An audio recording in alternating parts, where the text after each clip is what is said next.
하나님이여 사슴이 시냇물을 찾아 갈급한 같이 내 영혼이 주를 찾기에 갈급하나이다.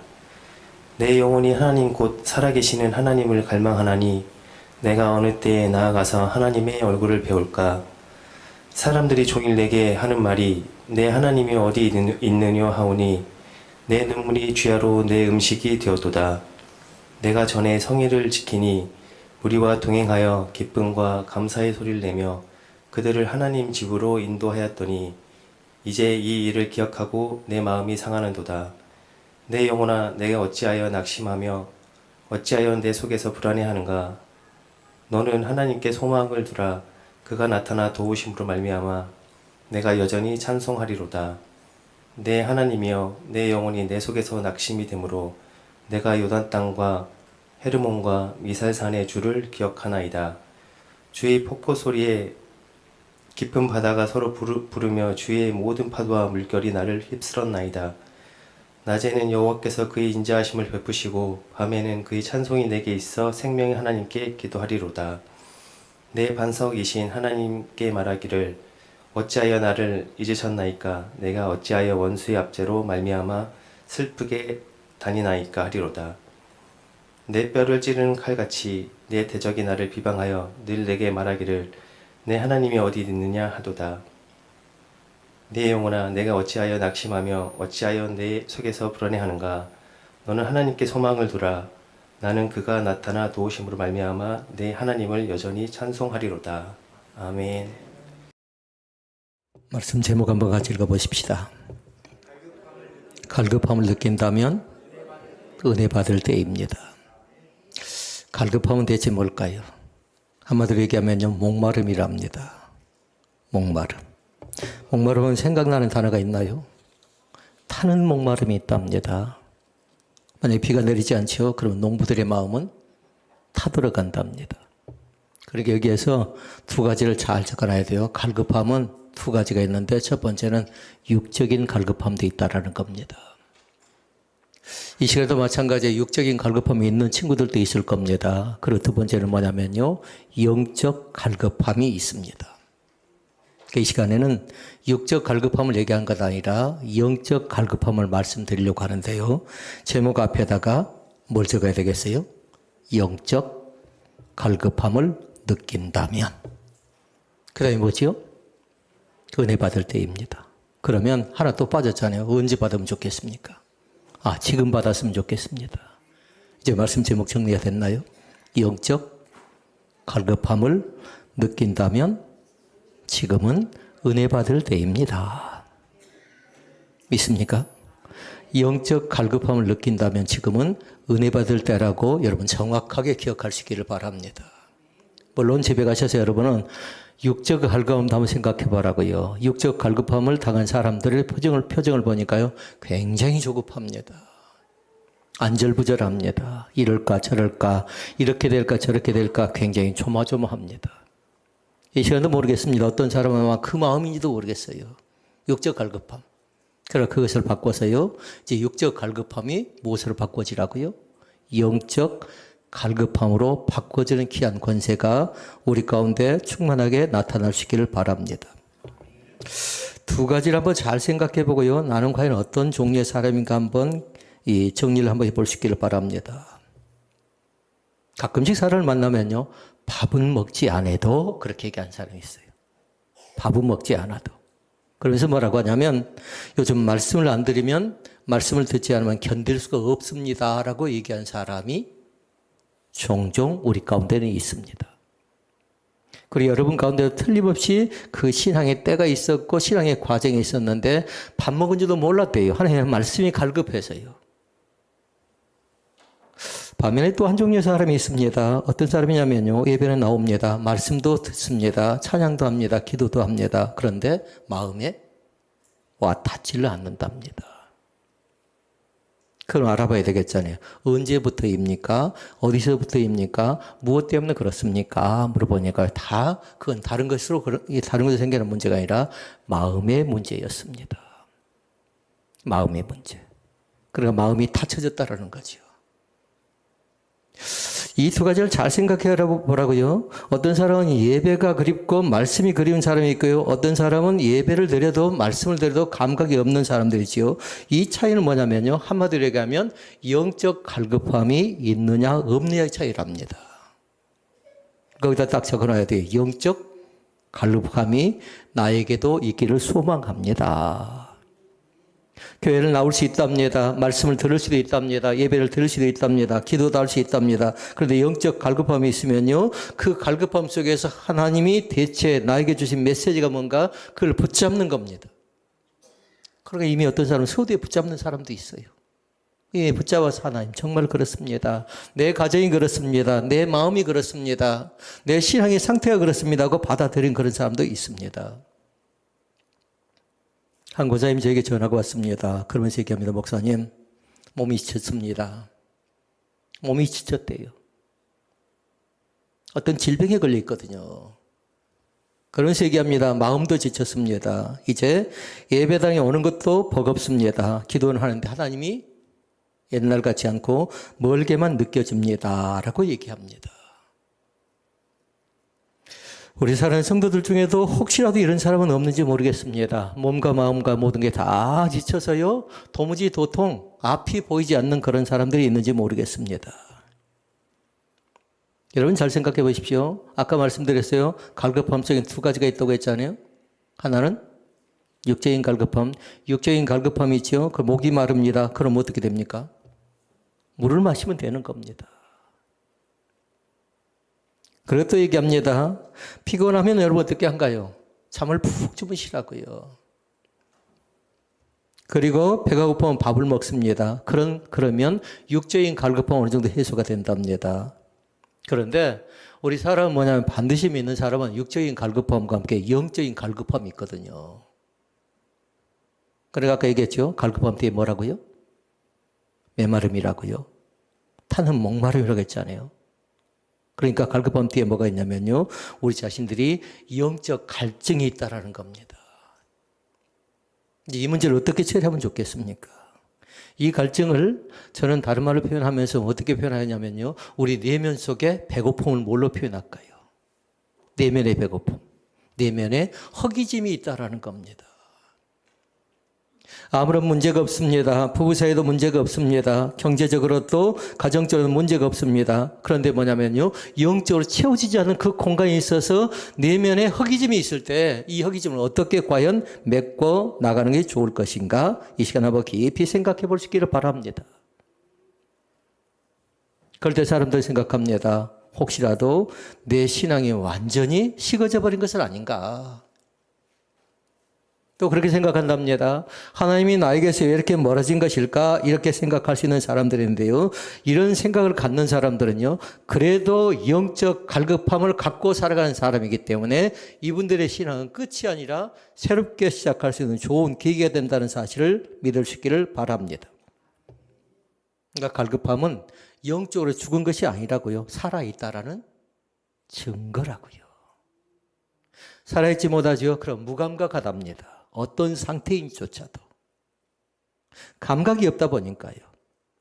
그러니까 하나님은 갈급한 영혼을 향해 지금도 우리 각자에게 말씀으로 권면하고 말씀으로 이루어질 줄로 믿습니다.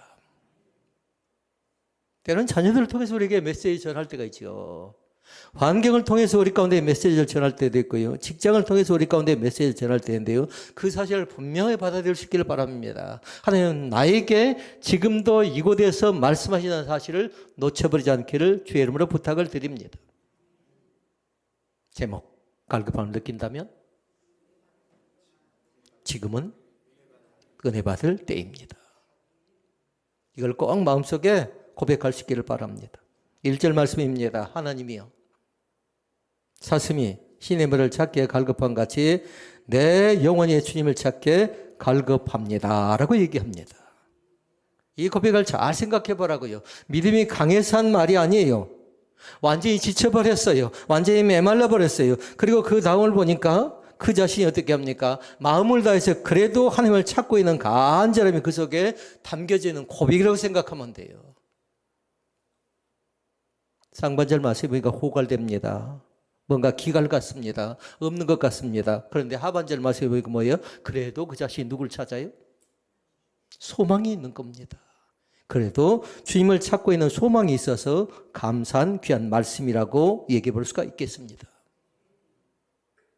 오늘은 그 갈급함을 가지고 이 갈급함이 바로 하나님의 은혜가 시작된 순간이라는 사실을 고백하면서 우리가 세 가지의 말씀으로 같이 말씀을 나누기를 원합니다.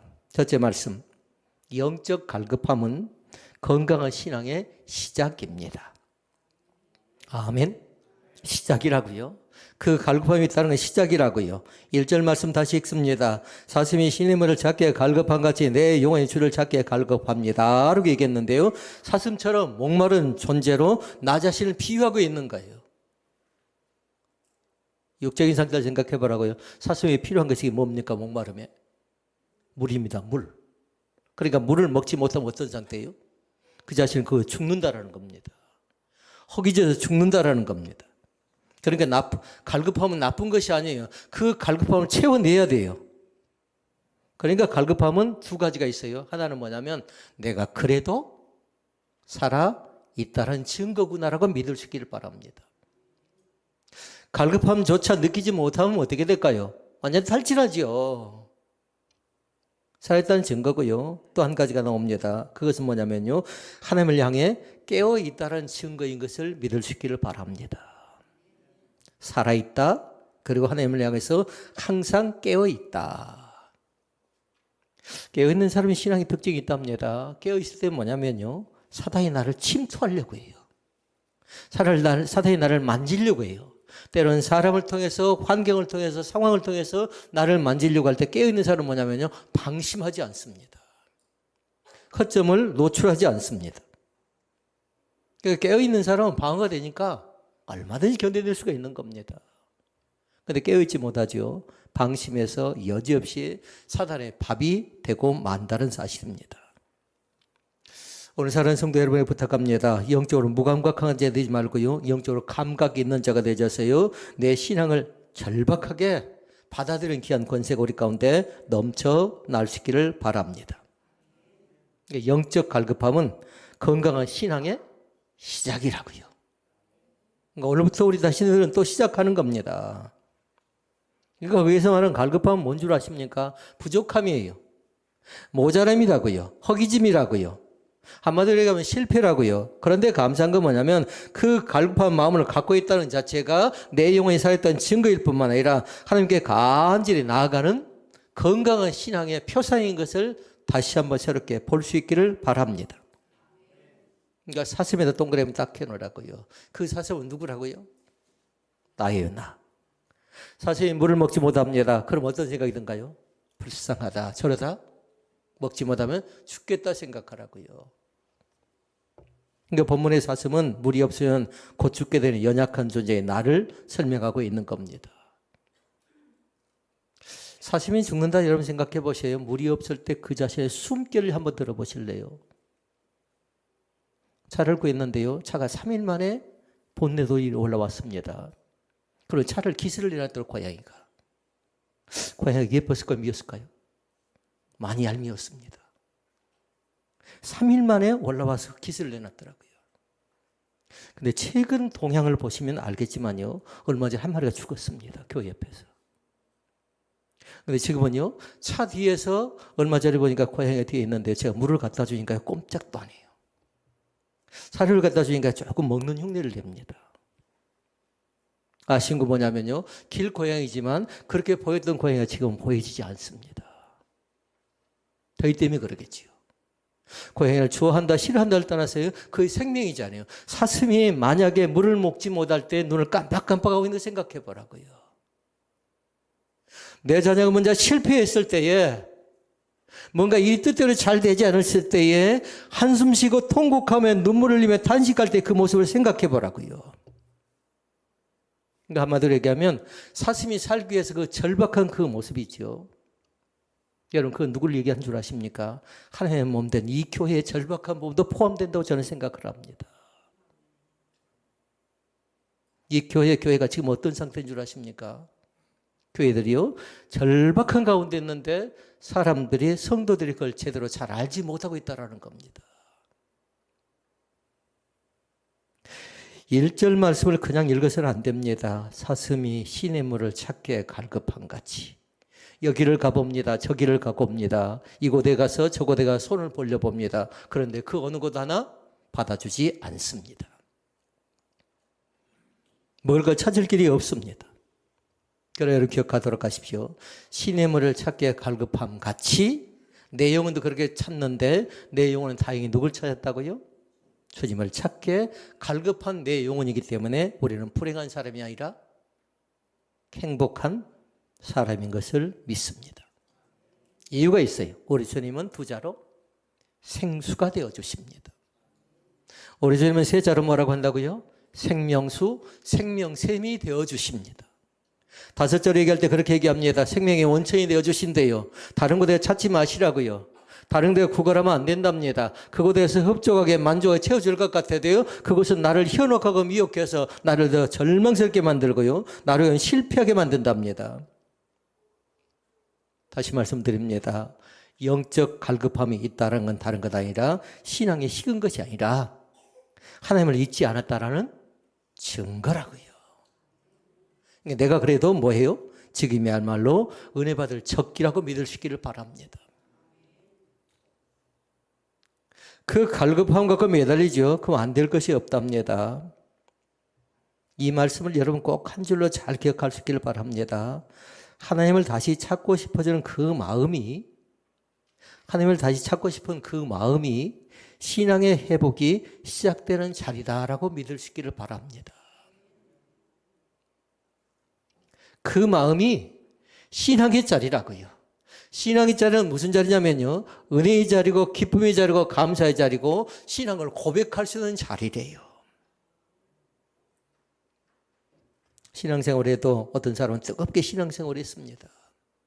처음부터 뜨겁게 신앙생활을 합니다. 근데 대부분이 그 신앙을 오랫동안 유지하면 좋은데요, 그러지 못한 경우가 상당히 많습니다. 시간이 지남에 따라서 언제부터인가 어디서부터인가 허점이 드러납니다. 그런데 그때요, 중요한 것이요, 양육을 잘 받은 사람들은 허점이 드러나도요, 그걸 감당하는데 내가 이것이 부족하구나 하고 메꿔 나가는데, 그러지 못한 사람은 계속해서 사도 바울의 신앙 고백이 있습니다. 나는 어떻게 한다고 했죠? 날마다 죽노라 했죠. 근데 내 자신이 죽지 못하니까 내가 계속 살아나는 겁니다. 이 시간 다시 한번 우리의 신앙이 허약한 신앙이 아니라 견고한 신앙으로 다시 한번 세워나가는 귀한 은총이 우리 가운데 있어지기를 원합니다. 갈급함은 신앙의 병이 아니에요. 다시 말씀드리면 회복의 첫 단추가 갈급함부터 시작된다는 사실을 믿을 수 있기를 바랍니다. 지금 내 영혼이 하나님을 찾고 있다면 나는 여전히 하나님과 완전하게 연결되어 있다 생각하면 돼요. 떠나 있는 것 같아도, 하나님이 나를 외면하고 거절한 것 같아도요, 하나님이 결단코 나를 떠나지 않습니다. 더 가깝게 하나님께서 우리 자신을 붙잡고 붙들고 인도한다는 사실을 믿을 수 있기를 바랍니다. 그러니까 갈급함은 그냥 시작이 아니에요. 그리고 우리는 하루 한 달 동안 이것저것 못합니다. 새벽 예배도 못합니다. 또 오후 예배도 드리지 못합니다. 밥도 먹지 않습니다. 그러니까 여러 가지 허점들이 드러나게 될 거라고요. 사단이 계속해서 우리 각자를 공격할지 모릅니다. 그러니까 철저하게 뭐냐면요, 견디는 시기예요. 잘 견디시라고요. 영적으로 허약하지 않도록, 육적으로 허약하지 않도록, 마음 상하지 않도록 잘 견뎌서요, 건강한 가운데 하나님을 찬미하는 귀한 자리 가운데 다시 한번 여러분을 모셔드리고 초대합니다. 그 다음에 두 번째 말씀 봐볼까요? 두 번째는 뭐냐면요, 갈급함에 대해서 얘기합니다. 오직 하나님으로만 해결된대요. 다른 방법으로 안 된답니다. 2절 말씀 나옵니다. 2절. 내 영혼이 하나님, 곧 살아계신 하나님을 갈망하나니. 이 시편 기자가 시편 42편 말씀을 통해서 이 갈급함은 어떻게 해결하고 어떻게 찾아가는가 잘 보라고요. 세상 가운데 답을 찾지 않습니다. 어디에 답을 찾습니까? 하나님인데 어떤 하나님? 살아계신 하나님. 믿습니까? 거기다 줄을 딱 걸어 놓을 수 있기를 바랍니다. 갈급할 때 본능적으로 우리는 어떻게 합니까? 사람들은 유혹을 받습니다. 왜 이렇게 나는 허전할까? 왜 이렇게 사람 만나게 피곤할까? 왜 말씀이 이렇게 들어오지 않을까? 생각할 때에 그것은 단순한 기분의 문제가 아니라 하나님으로 채워야 될 그 자리가 비어있기 때문에 영적인 허기짐이 있기 때문에 그런다는 사실을 발견할 수 있기를 바랍니다. 그럴 때 여러분 어떻게 하라고요? 한마디로 얘기하면 하나님과 멀어져서는 안 되고요. 하나님을 가까이 할 수 있는 위험실로라고 생각하면 돼요. 멀어지면 안 된다고요. 진단을 잘해서요. 내가 바로 그런 상황이라고 생각하면요. 주님께 조금 더 가까이 모셔드리는 그런 귀한 은혜가 우리 가운데 있어지기를 원합니다. 세상 사람들이 물어보니까 세상 사람들은 그 갈급함을 그렇게 채워나갑니다. 부부간에 다툼이 생겨나니까 사람이 어떻게 하냐면요. 각자가 핸드폰 갖고 들어가 버리더라고요. 이게 피하는 방법이랍니다. 그리고 마음이 공하니까 다른 데서 방법을 찾으려고 하지 않고 TV를 켭니다. 그리고 어떻게 합니까? 그 자신들이 때로는 산으로 가고 들로 가고 바다로 가고 합니다. 필요합니다. 쉼은요. 그런데 우리에게 필요한 영적인 갈증은요. 육적인 갈증은 그렇게 해결도 가능하답니다. 그런데 영적인 갈증은 뭘로 해결해야 한다고요? 답은 어떤 하나님? 살아계신 하나님으로 해결받을 수 있답니다. C.S. 루이스라는 사람은 그렇게 얘기했습니다. 우리 안에 이 세상으로 채우지 않는 갈망이 있다면 이 세상으로 채우지 않는 갈망이 있다면 우리는 이 세상을 위해 만들어진 존재가 아닐 것입니다. 라고 얘기했어요. 이 말은 뭐냐면요. 이 세상 그 어떤 것도 내 영혼의 깊은 목마름을 해결할 수가 없답니다.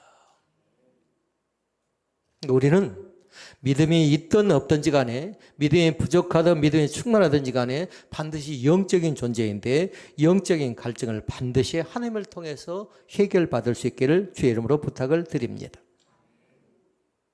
세상 사람들이 여러 가지 우리를 유혹합니다. 여행하자고 하고요. 때로는 술을 한잔하자고 하고요. 때로는 취미 오락을 통해서 여러 가지 유혹하지요. 영혼의 갈증 그것 자체를 잘 모르니까. 그러니까 정신과 의사들은 얘기합니다. 이거를 과연 정신적으로 문제 해결할 것인가 영적으로 해결할 것인가 그걸 고민을 합니다. 믿음이 있는 사람은요. 정신적인 문제는 뭐냐면 데이터 통계를 통해서 그리고 그 사람을 통해서 해결하는데요. 영적인 문제에 개입하죠. 그럼 자기가 하지 않습니다. 뭐요? 영적으로 자기가 미흡하니까. 그래 협력을 구해야죠. 그 정신적인 문제라고 하면 정신과 의사에게 상담하면 되겠잖아요. 그런데 같이 병합하죠. 그럼 영육 간의 전인적인 치유가 우리 가운데 나타날 줄로 믿습니다. 다시 한 줄로 정리합니다. 내 마음이 바쁘고 복잡할수록 하나님이 내 영혼을 간절히 기다리고 계시다는 사실을 믿을 수 있기를 바랍니다. 하나님은 나를 기다린다고요. 왜요? 내 사랑하는 아들아, 내 사랑하는 딸아, 너는 멀어져서는 안 돼. 너는 나의 피존일 뿐만 아니라 나와 함께 같이 걸어가야 될 믿음의 존재인 것을 다시 한번 확인하는 귀한 축복이 우리 가운데 있기를 원합니다. 마지막 세 번째 말씀입니다. 갈급함을 느낄 때 지금이 곧 뭐라고요? 하나님을 만날 때입니다. 오늘 만납시다. 오늘 갈급하다 생각하면요. 오늘 만나자고요. 2절 말씀에 얘기합니다. 내가 어느 때에 나가서 하나님의 얼굴을 배울까 하는데요. 영적 갈증은 다른 것 아니라 하나님이 나를 부르시는 시간이라고요. 뭔가 사건이지요. 하나님 나를 부르는 사건이라고 여러분 받아들일 수 있기를 바랍니다. 갈급한 자가 주님께 돌아오지요. 반드시 주님께 예비한 것이 있답니다. 은혜를 예비하고 기다리십니다. 왜 은혜를 예비할까요? 우리에게 주시려고 그런 겁니다. 대신 우리가 해야 될 거 있답니다. 감사함으로 받아들인 귀한 고백이 우리 가운데 있기를 원합니다. 서운하고 섭섭한 거 뭐 때문에 그런가요? 감사함이 부족하기 때문에 그런답니다. 사랑하는 성도 여러분, 한 가지 한 가지 감사함의 귀한 열매가 더욱더 충만하게 우리 가운데 나타날 수 있기를 바랍니다. 우리 신앙 자체를 감정적인 우울한 상태로 머물러 있게 내버리지 마시고요. 영적인 강건함으로 새롭게 솟게 되는 그런 복으로 날마다 인도함 받을 수 있기를 바랍니다. 내가 지금 지쳐있다고 생각하면요, 지금 하나님은 가장 나에 가까이 와 계신다는 사실을 마음속으로 받아들일 수 있기를 바랍니다. 나는 지쳐서, 나는 힘들어서, 나는 외로워서 하나님이 나에게 멀리 계신 것 같아도요, 지금 가장 나의 곁에 가까이 오셔서 나를 어루만져 주고 있다는 사실을 마음속에 고백할 수 있기를 바랍니다. 오늘 말씀을 정리합니다. 영적 갈급함, 다른 것 아닙니다. 오늘 우리 자신들이 바로 은혜 받을 때라고 분명히 고백할 수 있기를 바랍니다. 하나님은 갈급한 자를 예면하지 않습니다. 지금이 은혜 받을 때라고 얘기하면서 그 때를 놓쳐버리지 말래요. 지금이 기회래요. 지금이 붙잡으래요. 하나님 앞에 다시 목마르고 나아갈 수 있기를 바랍니다. 배고픈 자에게 하나님은 말씀하지요. 하나님은 배고픈 자에게 먹이를 주실 뿐만 아니라 목마른 자에게 하나님은 생수를 공급해 준다는 사실을 마음속 깊이 받아들일 수 있기를 바랍니다. 때로는 찬양의 생수가 얼마나 귀한가요? 때로는 기도의 생수가 얼마나 귀한가요? 때로는 말씀의 생수가 얼마나 귀한가요? 어떤 분이 저에게 그렇게 얘기했습니다. 코로나 전국이 다시 온다면 또다시 우리가 버텨낼 수 있을까요? 이렇게 얘기합니다. 여러분, 언제 어느 때 나에게 고통과 고난과 연단이 닥칠지 모릅니다. 항상 준비하도록 하십시다. 생수 대신 그 주님 앞에 나가서요, 말씀을 조금 더 가깝게 할 뿐만 아니라 말씀을 묵상해서 새로운 은혜를 체험하는 좋은 계기가 될 수 있기를 주님의 이름으로 부탁을 드립니다. 나의 목마름은, 나의 갈급함은 영적 축복의 시작인 것을 다시 한번 마음속 깊이 고백하는 귀한 시간이 되실 수 있기를 주님의 이름으로 부탁을 드립니다. 기도하시겠습니다.